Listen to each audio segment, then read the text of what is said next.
Alright, let's try to get this chapter read.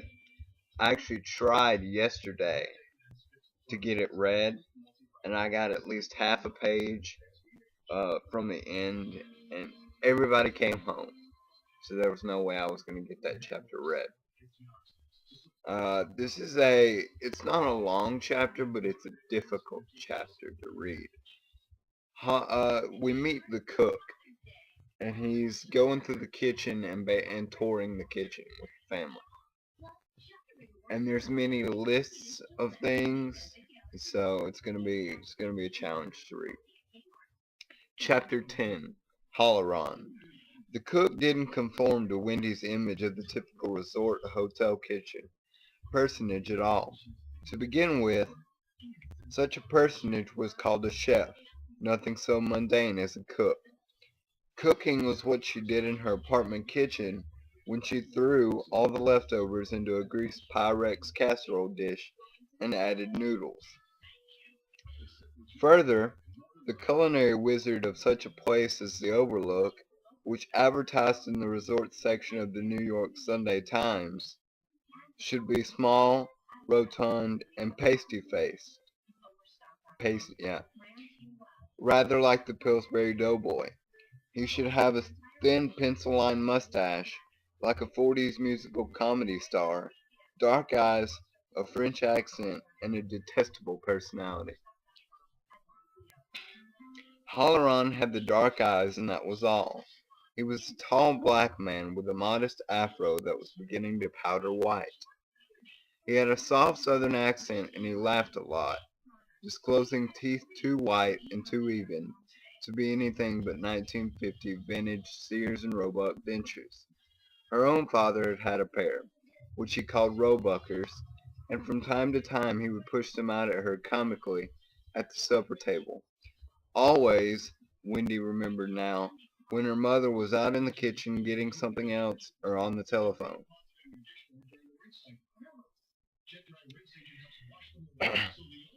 Danny had stared up at this black giant in blue serge and then had smiled when Hallorann picked him up easily, set him in the crook of his elbow, and said, "You ain't gonna stay up here all winter."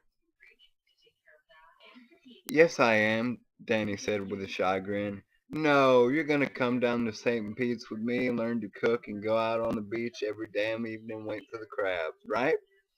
Danny giggled delightedly and shook his head no. Hallorann set him down. "If you're gonna change your mind," Hallorann said, bending over him gravely, "you better do it quick. 30 minutes from now and I'm in my car. 2.5 hours after that I'm sitting at gate 32 Concourse B, Stapleton International Airport in the mile-high city of Denver, Colorado. 3 hours after that I'm renting a car at the Miami airport and on my way to sunny St. Pete's waiting to get my swim trunks and just laughing up my sleeve at anybody stuck and caught in the snow. Can you dig it, my boy?" I can dig it. Uh, it's early. I've just woken up, so my vocal cords aren't properly stretched. So I might have some trouble. My voice might change a little bit. I'm sorry. But I have to get this damn chapter read. "Yes, sir," Danny said, smiling. Hallorann turned to Jack and Wendy. "Looks like a fine boy there." "We think he'll do," Jack said and offered his hand. Hallorann took it.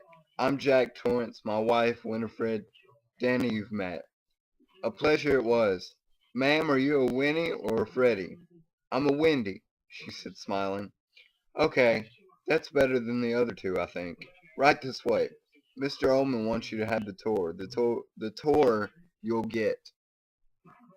He shook his head and said under his breath, "And won't I be glad to see the last of him." Hallorann commenced to tour them around the most immense kitchen Wendy had ever seen in her life.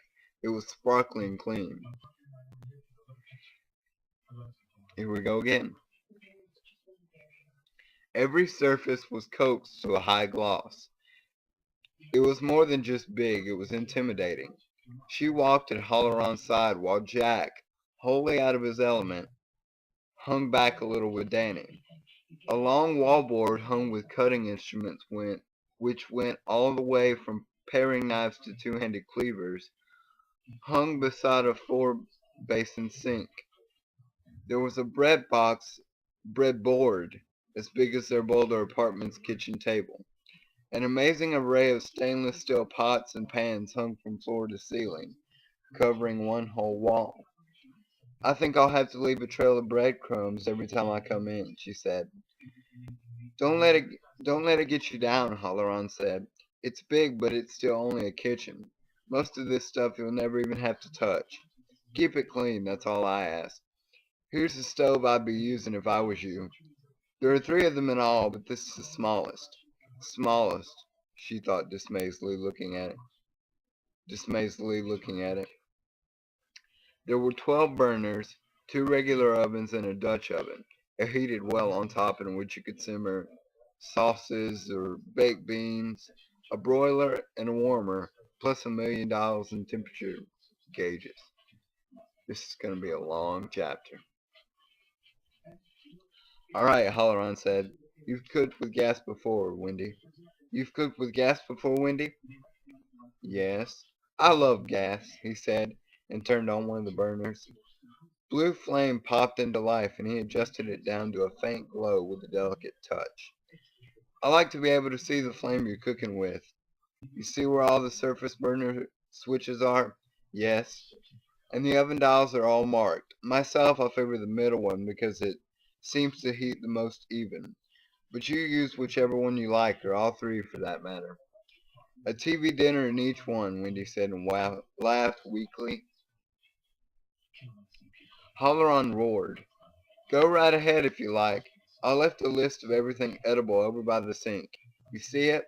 Here it is, Mommy." Danny brought over 2 sheets of paper written closely on both sides. "Good boy," Hallorann said, taking it from him and ruffling his hair. "Having trouble? You sure you don't want to come to Florida with me, my boy? Learn to cook the sweetest shrimp crole this side of paradise?" Danny put his hands over his mouth and giggled, and retreated to his father's side. "You three folks could eat up here for a year, I guess," Hallorann said. "We got a coal pantry, a walk-in freezer, all sorts of vegetable bins, and 2 refrigerators. Come on and let me show you." By the way, I made a comment earlier. It's not early, but I just woke up.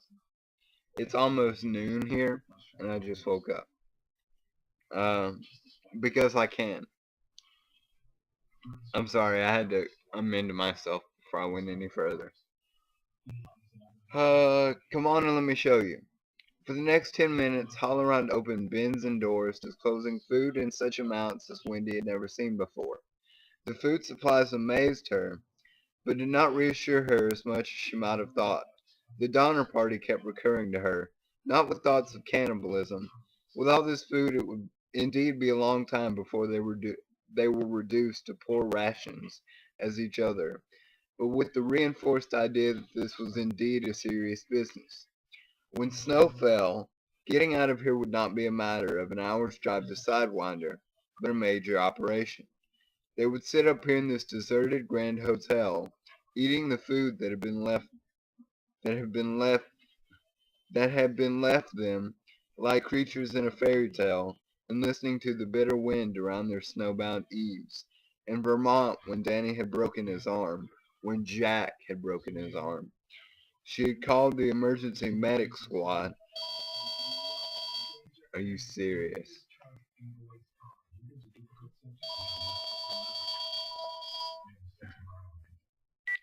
Hello? Hello? Oh, did you? I love you too. Bye. Wrong number. She dials the house number by nature, but she meant to call the cell phone. Don't you love it when people interrupt your reading? She had called the emergency medic squad, dialing the number from the little card attached to the phone. They had been at the house only 10 minutes later. There were other numbers written on that little card. You could have a police car in 5 minutes, and a fire truck in even less time than that, because the fire station was only 3 blocks away and 1 block over. There was a man to call if the lights went out, a man to call if the shower stopped up, a man to call if the TV went on the fritz. Well, what would happen up here if Danny had one of his fainting spells and swallowed his tongue? Oh God, what a thought. What if the place caught on fire? If Jack fell down the elevator shaft and fractured his skull? What if, what if we have a wonderful time? Now stop it, Winifred. Hallorann showed them into the walk-in freezer first, where their breath puffed out like comic strip balloons. In the freezer, it was as if winter had already come. Hol- Hamburger in big plastic bags, 10 pounds in each bag, a dozen bags. 40 whole chickens hanging from a row of hooks in the wood-planked walls. Canned ham stacked up like poker chips, a dozen of them. Below the chickens, 10 roasts of beef, 10 roasts of pork, and a huge leg of lamb. You like lamb, Doc? Hallorann asked, grinning. I love it, Danny said immediately. He had never had it. I knew you did. There's nothing like 2 good slices of lamb on a cold night, with some mint jelly on the side. You got the mint jelly here, too. Lamb eases the belly. It's a non-contentious sort of meat. From behind them, Jack said curiously, How did you know we called him Doc? Hallorann turned around. Pardon. Pardon? Danny. We call him Doc sometimes, like in the Bugs Bunny cartoons. Looks like sort of a doc, doesn't he? He wrinkled his nose at Danny, smacked his lips, and said, what's up, Doc? Danny giggled, and then Hallorann said something. Sure you don't want to go to Florida, Doc? To him, very clearly. He heard every word. He looked at Hallorann, startled and a little scared. Hallorann winked solemnly and turned back to the food. Wendy looked from the cook's broad, serge-clad back to her son. She had the oddest feeling that something had passed between them, something she could not quite follow. You got 12 packs of sausage, 12 packs of bacon, Hallorann said. So much for the pig. In this drawer, 20 pounds of butter.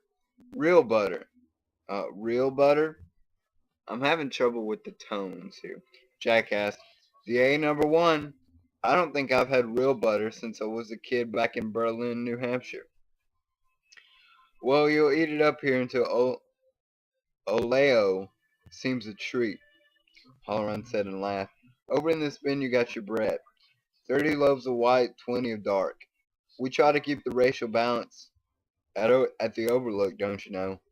Now I know 50 loaves won't take you though, but there's plenty of makings, and fresh is better than frozen any day of the week. Down here you got your fish, brain food, right, Doc? Is it, Mom? If Mr. Hallorann says so, honey. She smiled. Danny wrinkled his nose. I don't like fish. You're dead wrong, Hallorann said. You just never had any fish that liked you. This fish this fish here will like you just fine. 5 pounds of rainbow trout, 10 pounds of turbot, 15 cans of tuna fish. Oh yeah, I like tuna. And 5 pounds of the sweetest tasting sole that ever swam in the sea. My boy, when the next spring rolls around, you're going to thank old... He snapped his fingers as if he'd forgotten something. What's my name now? I guess it just slipped my mind. Mr. Hallorann, Danny said, grinning. Dick to your friends. That's right. And you being a friend, you make it Dick. As he led them into the far corner, Jack and Wendy exchanged a puzzled glance, both of them trying to remember if Hallorann had told him his first name. And this here I put in special, Hallorann said. Hope you folks enjoy it. Oh, really, you shouldn't have, Wendy said, touched. It was a 20-pound turkey wrapped in a wide scarlet ribbon with a bow on top. You gotta have your turkey on Thanksgiving, Wendy, Hallorann said gravely. I believe there's a cap on back here somewhere for Christmas. Doubtless you'll stumble on it. Let's come on out of here before we all catch the pneumonia, right, Doc? That's right. There are more wonders in the cold pantry. 100 boxes of dried milk. Hallorann advised her, ooh, Hallorann advised her gravely to buy fresh milk for the boy and Sidewinder as long as it was feasible.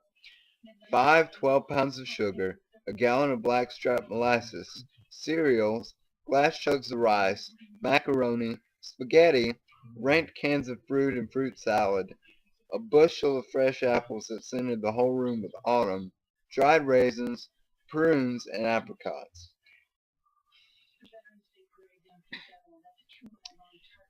You gotta keep regular if you want to be happy, Hallorann said, and pealed laughter at the cold pantry ceiling, where one old-fashioned light globe hung down on an iron chain. A deep bin filled with potatoes and smaller caches of tomatoes, onions, turnips, squashes, and cabbages. My word, Wendy said as they came out. But seeing all that fresh food after a $30 a week grocery budget so stunned her that she was unable to say just what her word was. I'm running a bit late, Hallorann said, checking his watch. So I'll just let you go through these cabinets and the fridges as you get settled in. There's cheeses, canned milk, sweetened condensed milk, yeast, baking soda, a whole bag full of those table talk pies, a few bunches of bananas that ain't even near to ripe yet. Stop, she said, holding up a hand and laughing. I'll never remember it all. It's super, and I promise to leave the place clean. That's all I ask.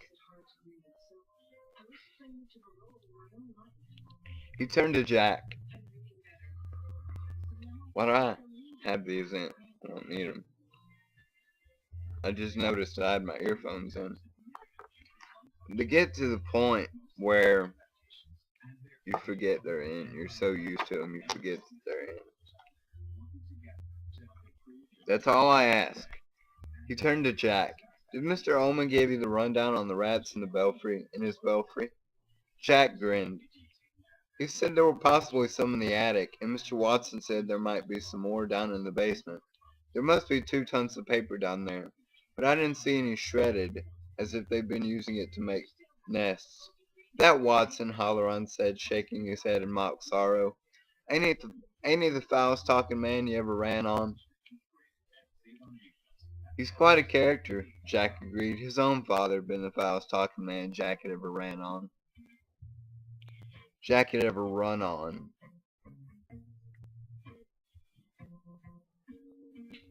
It's sort of a pity, Hallorann said, leading them back towards the wide swinging doors that gave on the overlooked dining room. There was money in that family long ago. It was Watson's granddad or great-granddad, I can't remember which, that built this place. Hey, how you doing? I'm good. So I was told, Jack said. Let me finish this chapter. I've been waiting to get through this chapter for a day. I was almost done when the kids came home. So I was told, Jack said. What happened? Wendy asked. Well, they couldn't make it go, Hallorann said.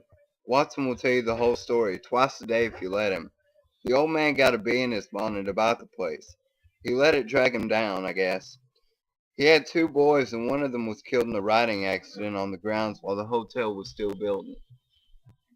That would have been 1908 or '09. The old man's wife died of the flu, and then it was just the old man and his youngest son. They ended up getting took on as the caretakers in the same hotel the man had built.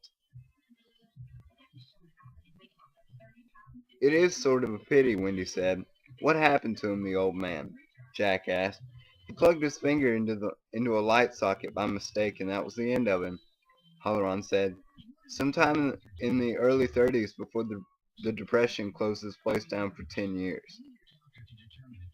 Anyway, Jack, I'd appreciate it if you and your wife would keep an eye out for rats in the kitchen as well.